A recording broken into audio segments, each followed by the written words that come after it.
They were not getting the details, okay, and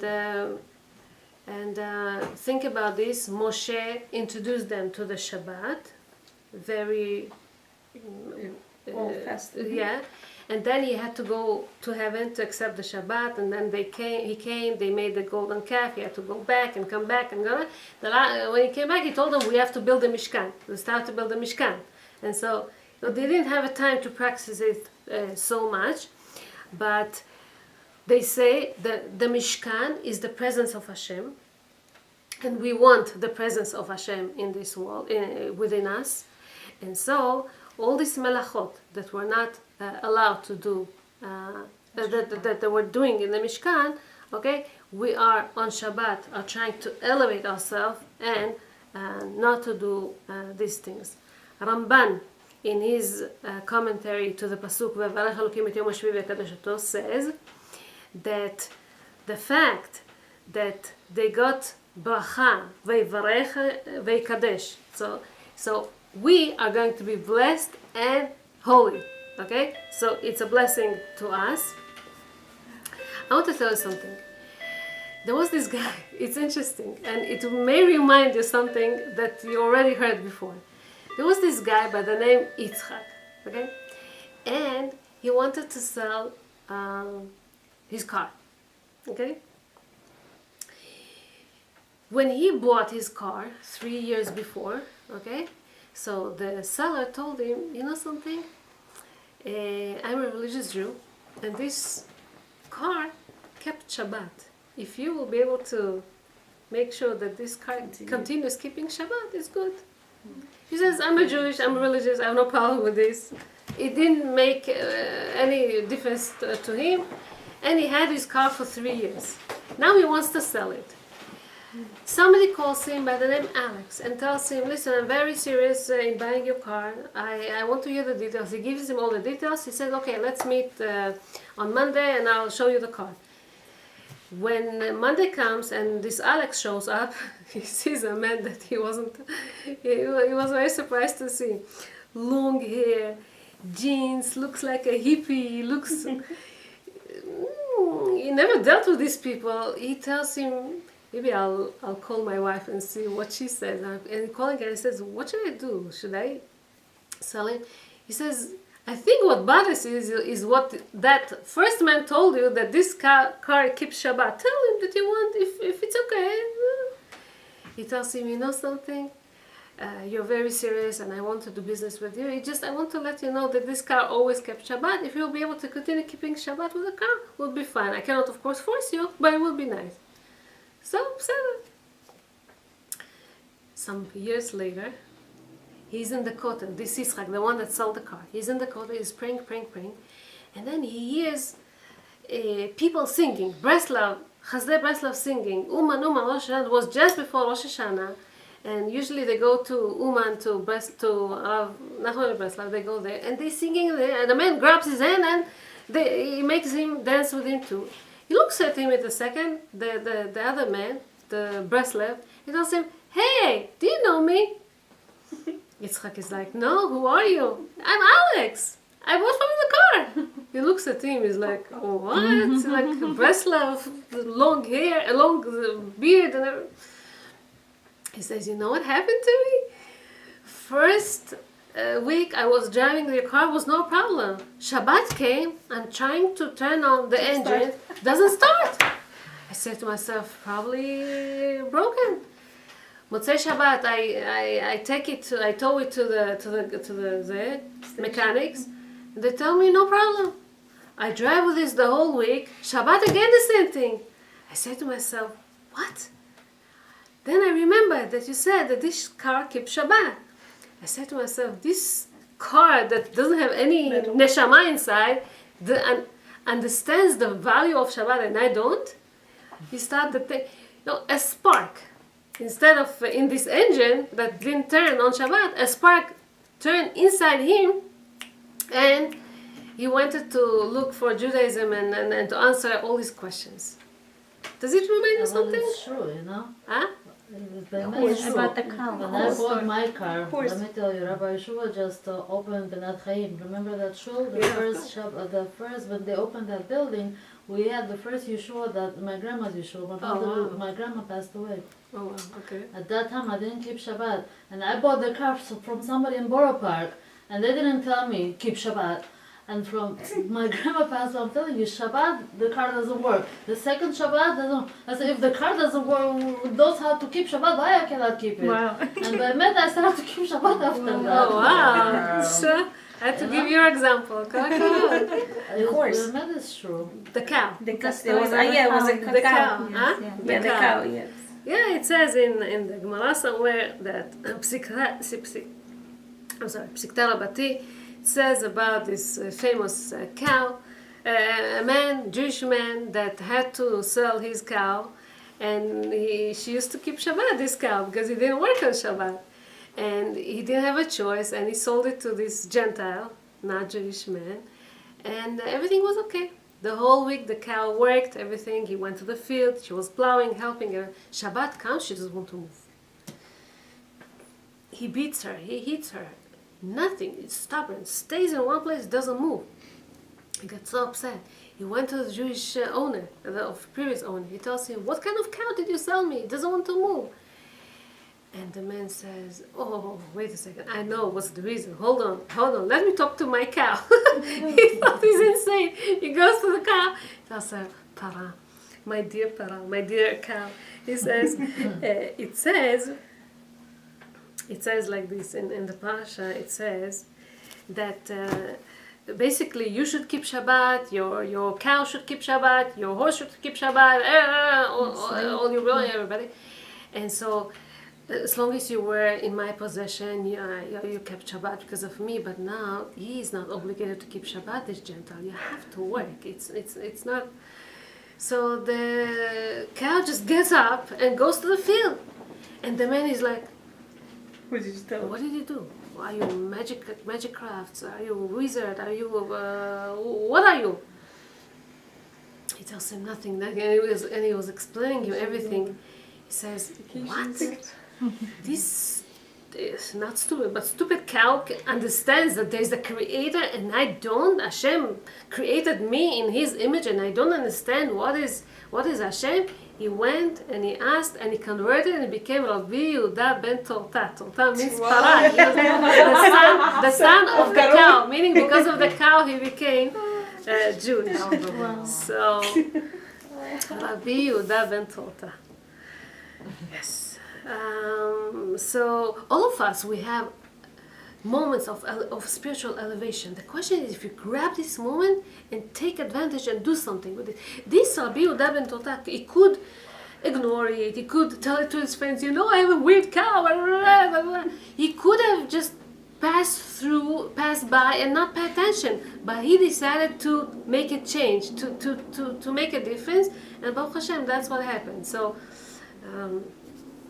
this is this. Robertson, yes. after this, I'm gonna go. And keep I'm Shabbat to gonna, the this fullest. Shabbat is gonna be amazing. I feel like Tomorrow. I feel like my Shabbat is gonna be beautiful. Bezrat Hashem. The question is, so how to get prepared for this Shabbat? Okay, what do we do? How we get ready for Shabbat? So many times, you have to prepare, let's say, Leil HaSeder, you have to prepare Rosh Hashanah, you have to prepare Sukkot. You come exhausted to the table, you don't have the strength. Could be also the same with Shabbat. You're working the whole day and it's not easy. So plan ahead, work. I wanted to talk about this later, but think what to do. First of all, prepare your preparations. It says, Misha tarach be'erev Shabbat, yochal b'Shabbat. If you prepared yourself before Shabbat, you're going to enjoy Shabbat. If you didn't, it's going to be very, very hard. This is when, there's a special Yetzer Hara on Yom Shishi, on Friday, to get angry. Because things are not ready, and things are, until the kids are moving, and this got dirty, and this, and this, and you get upset because you don't have the time. So think what to do. When do I do my shoppings? Where do I buy my vegetables for the salads? When do I do the salads? Don't do salads on Friday, especially now. when the winters are going to get now shorter and shorter, okay, so you cannot really do all these things from, some people, they already prepare the table from before Shabbat. If you have the luxury of another table in the dining room, you are blessed. You can prepare this, and you know it could be easy when the kids come and they see that the table is ready. You can ask them to and divide the job, and everybody will do something, and don't do challah Friday morning. Don't do challah Friday morning. Don't do a cake an hour before Shabbat. Think about all the dishes you have to wash. It's not only the cake to do, so you can freeze these things. Nothing happens. Put them in the freezer. Your cakes, your cookies, your whatever you're planning to do. Sometimes even salad. There are some salads you can if you don't like it frozen, it's fine. But do it on Thursday, sometime during the day or in the evening. Don't leave everything for Shabbat because it's going to be very, very hard. Okay, I'll come to these sections later. If we're already talking about how to make the Shabbat special,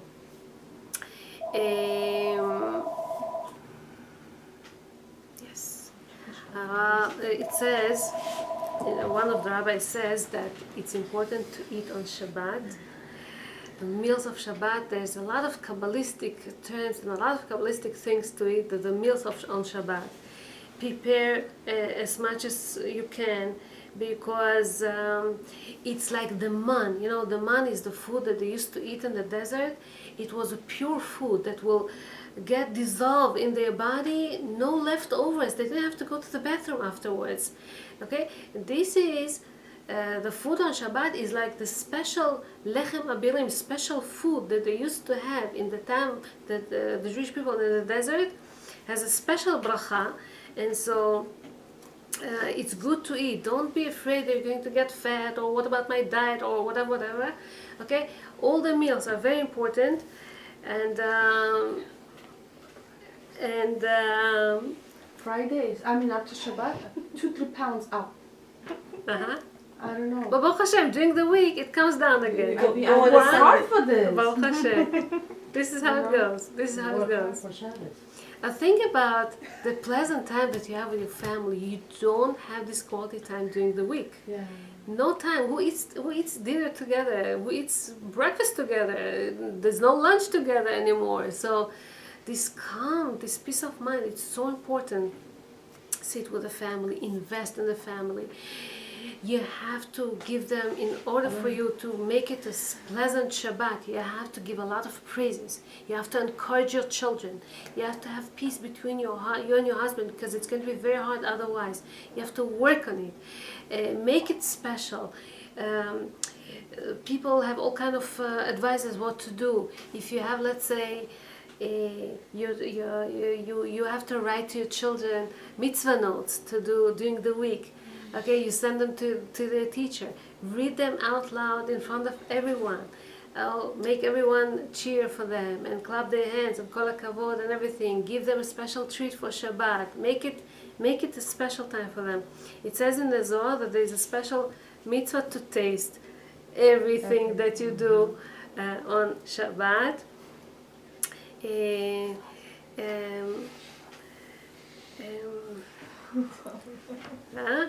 Let's see what I special clothing for Shabbat.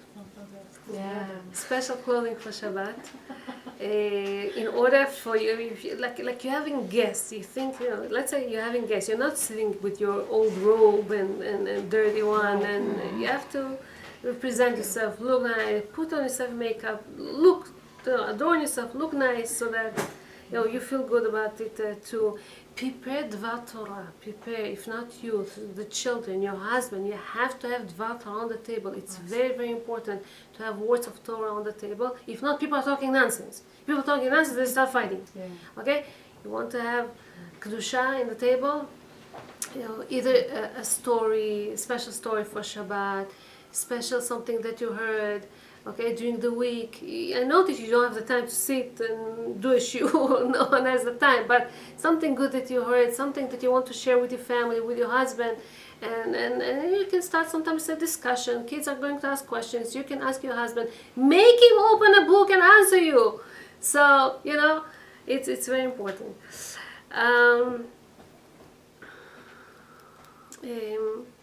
Okay. It's interesting. They say that when Hashem created the world, so a lion got the lioness, and the elephant got a female elephant, and they all got partners. Okay, Adam Baruch Hashem got Chava, and Shabbat came to Hashem and said, I don't have a partner. So Hashem told her that Knesset Israel, the Jewish nation, they're going to be your partners. And so this is our mate. In the same way that the man cannot live without his wife. It's so hard for him because she does take care of him, his clothing, his food, his whatever. She makes him happy. Okay, a man without a wife, he's a half person. He's not. And so we, without Shabbat, we also kind of, you know, it's hard. Think about. Okay, so we had these holidays, one after the other, and so for some people it was overwhelming. But think, if you will have to go 2 weeks without Shabbat, how are you going to feel? It's so hard. You have to have, I was so happy. You have to have this Shabbat. Shabbat is different. The holiday is different, and Shabbat is different. So it's very, very good. Okay. I have to have glasses. I don't see what I write. I'm reading for you in my office. Okay, happiness that we get on Shabbat. It says, "Yismechu b'malchutcha shomrei Shabbat, korei oneg v'chulei." That Shabbat brings happiness to people. Thank you. Okay, I want to read you something that happened on the first Shabbat. Adam HaRishon made a sin. Just before sundown, he made a sin. And he was afraid Hashem is going to punish him. What's going to happen with me? So it says that he was crying the whole night as Shabbat, as the sun is coming down. He's afraid. Maybe this is the end of the world. Now it's going to be darkness. Maybe this is death. So he doesn't know what happens, and he cries the whole night. His wife cries near him, and they crying until the morning. The morning he sees it started to light up. He said, so this is how the world continues its way. Okay, fine. So he was so happy that he decided he wants to give sacrifice to Hashem. He brought a special oxen to give us a sacrifice, and he says, Mizmor Shir Leyom Shabbat Tov Leodot LaHashem. This is a Mizmor in Tehillim Tzadi Bet that Avraham Avinu wrote. Adam HaRishon, he wrote. Tov Leodot LaHashem. It's good to thank Hashem. Tov Leodot LaHashem. He thanked Hashem for the fact that he is still alive. But they say also Tov Leitvadot LaHashem. Leitvadot in Hebrew means to confess. He made tshuva. How did he do tshuva? He confessed, okay? He regret, he confessed for the sin that he did, and he knew that Hashem will forgive him. Tov leodot LaHashem, tov leidvadot LaHashem. It's a very special mizmor. B'ezrat Hashem, if you want, once we're going to sit and learn this mizmor. It's a very, very special thing. Which one is it? Mizmor Shel Yom Shabbat, number 92. So the Shabbat Bereshit gave the strength to all the other Shabbatot to prevent punishment to wicked people in Genome. I don't know if you know that in the Genome, so the fire is there all the time, to punish the wicked people. So now there are 7 layers in Genome. Every layer has an opening, has kind of a door. There's guards, Malachei Chabala, they're bad angels that are guarding in the opening so they will not come out. On Shabbat, they get a permission to leave that places through these doors. They get to the outer doors, not more than that, but they get to other doors. And on Motzei Shabbat, they go back to their places and continue burning Lo Aleinu. When people are late to get into Shabbat and early to take out the Shabbat, they don't realize that they can harm their relatives in Shamayim, because they bring fire so fast to them again. Enjoy the Shabbat. Bring Shabbat a little bit early and leave later. Let the Shabbat leave a little bit later, so it gives them some peace of mind. Also, It depends on the relatives here when their Shabbat ends. it depends. Yeah, it depends. Everything depends on earth. Why on the relative? Huh? Why is it like? Why not on the Because rabbi if you that want, keeps it if you longer want or to something? help, if you want to help out, I don't know, a certain relative, a I don't know, an uncle, I don't know, somebody that passed away, it's good that you keep Shabbat a bit longer, especially for his merit, let's say. Only if you have that in mind. Huh? It works only if you have that in mind. Or? No, I'm just saying that Shabbat, if you keep it later, make it longer, okay, it gives them some more time off. Let's put it this way. So how long? More longer even. Huh? How long? Once Shabbat is over, Shabbat is over. But sometimes you're doing it later and No, later, like 10 so it minutes could is help. enough? You don't. See, there were some great rabbis, some admorim. There are some great rabbis, I guess, especially in the time of Hashem Tov and some other time. They used to do their Havdalah only early in Sunday morning. Yeah. They had their own secret reasons why they do it till so late. Special songs of Suda Shlishit, and they used to drag it and make it longer and longer for all type of reasons. Maybe this was one of the reasons. So And earlier, how long you mean? as much as you can do. If Like you for can example, do it 4:18. 4:18 is Shabbat coming in. Yeah. How early can you do it? 4:18 this week? Next, No, next week. So how early can you do it? If you can bring it 10 minutes. 10 minutes early, it's very good. And let's try to work on it. You know, It's everyone, very hard, it's hard. It's not easy. We all struggling in this. But if you put in mind the Shabbat gets it at 4 o'clock, maybe you'll be able to put 4:10 your lighting your candles. Maybe put in mind, make this Yeah, I got it. hour Preparation. a bit early so that you'll come on time. Of course, Shabbat is Emunah, Shabbat, a lot of stuff I didn't mention. Let me finish with one story. There was this ghetto lodge in time of World War II. People in the ghetto lodge was an area in Poland where people used. It was a very industrial city. A lot of people used to work there. They had Jewish people had business there even before the war. Now, as the Nazis took over, okay, they made them work there. They made them work very, very hard over there. And they made some kind of agreement with the Nazis. Don't send us to Auschwitz to be killed over there. We're going to work out our brains out. Just let us stay here. And they were fine with this. It wasn't like in any other. They stayed in there, but they worked very, very hard. It wasn't easy for them. So there was this place where they prepared some weapons for the military, and there was this man that everybody called him Reb Shabbos.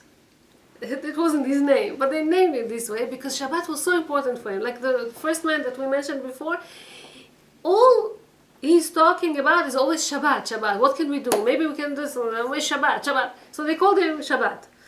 So as he came to work in that place, he told to the people, listen, they gave us a limit that we have to do a certain amount of weapons. Let's work extra during the week so that on Shabbat, instead of working, we can pray, we can as much as we can rest there. They were afraid, no, what if they were going to catch up? What if they're going to punish us? He says, let's put a guard, and he's going to notify us, and whenever they're coming, we're going to start working. We're working. Okay, so after so many weeks, they agreed, and they started, instead of working, they were doing their prayers of Shabbat, Zmirot of Shabbat, of course, quietly, making sure there's guard outside and everything. one day there was this young guy as a guard, and he didn't realize, he didn't pay attention, he wasn't so alert, and the Nazi was too close, and he couldn't notify them, he couldn't do anything about them. So he comes into that room, and he sees that everybody is in the middle of Shemona Esrei. Everybody is praying in the middle of Shemona Esrei. Now this Nazi grew up in Lodz, and so he knew Jews, and he knew their customs, and he knew exactly what they're praying. He says, "What? Shemona Esrei? You know?" He started screaming at them. What do you think you are? And they didn't know. They were frozen. They didn't know what to do. So this Shabbos, Rab Shabbos, he comes to him and says, "Listen, I want to tell you something. Can I talk?" He said, "What do you want?" He says, "Yesterday night." He speaks very calmly, like now. He said, "Yesterday night, my father came into my dream, and he told me that today is his yortzeit, is his memory. He passed away, and I must find 10 people to make a Kodesh, to pray for him. So it's my fault that I gathered all these people to pray. It's not their fault. Please, if anything, punish me." So the Nazi, if anything, he would shoot him first and then kill all the others. He accepted it. He believed him. He says, "Okay, but you never do this again." He says, "Of course, always we won't do it." And he left. And they were still quiet because they didn't know if he really left or he went to bring his other SS guards and to kill them or to punish them. They still, nothing happened. So this is Shabbat, that many times not only we keep Shabbat, Shabbat keeps us, Shabbat guards us. Bezrat Hashem, let's hope and pray that we will be able to keep Shabbat 100%, and we'll be happy, be so happy, and we'll feel Me'ein Olam Haba. Amen. Bezrat Hashem. Okay.